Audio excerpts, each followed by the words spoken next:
Direction maintenant Londres, où nous retrouvons Mickaël Jérémiaz. Le champion paralympique de tennis a besoin de nous, il a besoin de vous. Bonjour Mickaël, c'est le moment de nous dire combien et pourquoi. Combien, pourquoi direct.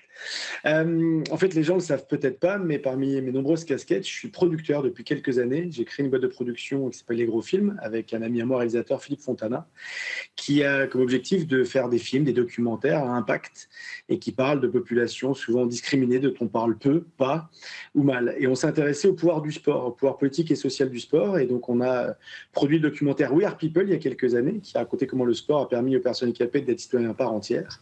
Et là, on se lance dans une nouvelle aventure, le documentaire Let Me Run, qui va raconter comment le sport est un outil puissant d'émancipation pour les femmes depuis la nuit des temps. Donc c'est un sujet évidemment important.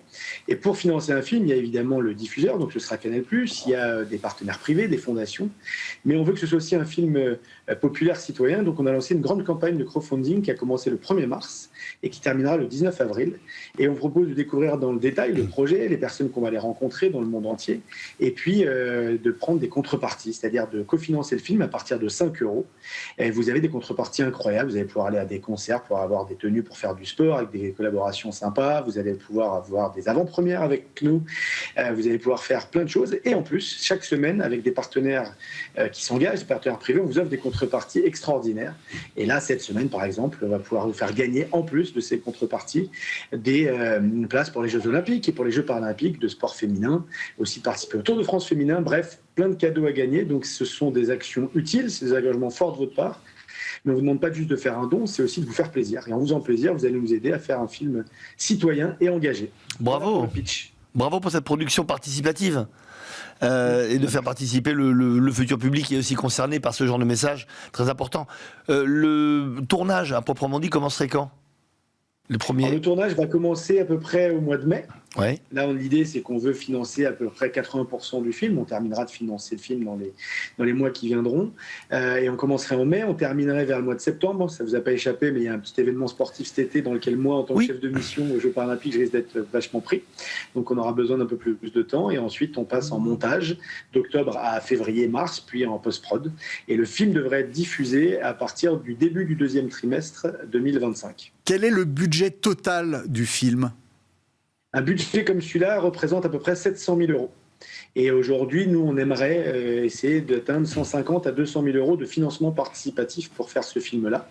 Et après, en toute transparence, nous avons évidemment, encore une fois, des soutiens publics. On demande à l'Agence nationale du sport, par exemple, de nous soutenir, qui est très engagée, qui a un fonds audiovisuel sur ces, justement, d'engagement de soutien à la production pour des films sur le sport féminin et sur le sport handicap. On va demander un soutien d'autres financements publics. Et puis après, des entreprises, des partenaires avec qui moi je travaille, des partenaires, que ce soit mon équipementier sportif, que ce soit des entreprises privées. Je ne sais pas si j'ai le droit de les citer. Allez-y, vous avez tous les droits.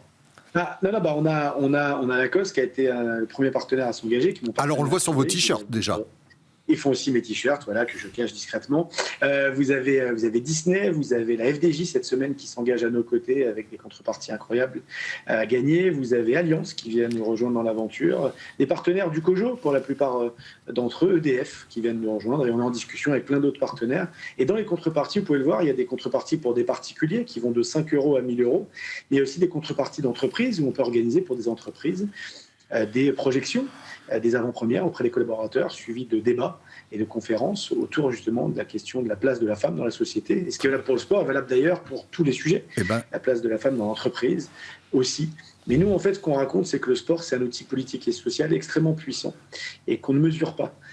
Justement en France et dans beaucoup de pays dans le monde. Et c'est ça en fait le vrai combat. C'est pas uniquement que les grands champions, les grandes championnes soient en direct à la télé, vus par des milliards de personnes, ça vous l'aurez au jeu, mais c'est de se rendre compte à quel point le sport est un outil puissant qui permet de rapprocher les peuples, même si je ne vis pas dans le monde des bisounours, qui peut aussi apporter dans le monde dans lequel on vit un semblant de paix et en tout cas de volonté à vivre dans un monde solidaire et fraternel. Eh bien, bravo, Mickaël. Voilà, bravo, et nous nous associons bien évidemment à ce combat. Merci, Mickaël Jérémiaz, et on suivra l'épopée de Let Me Run et surtout abonder la cagnotte de Mickaël Jérémiaz.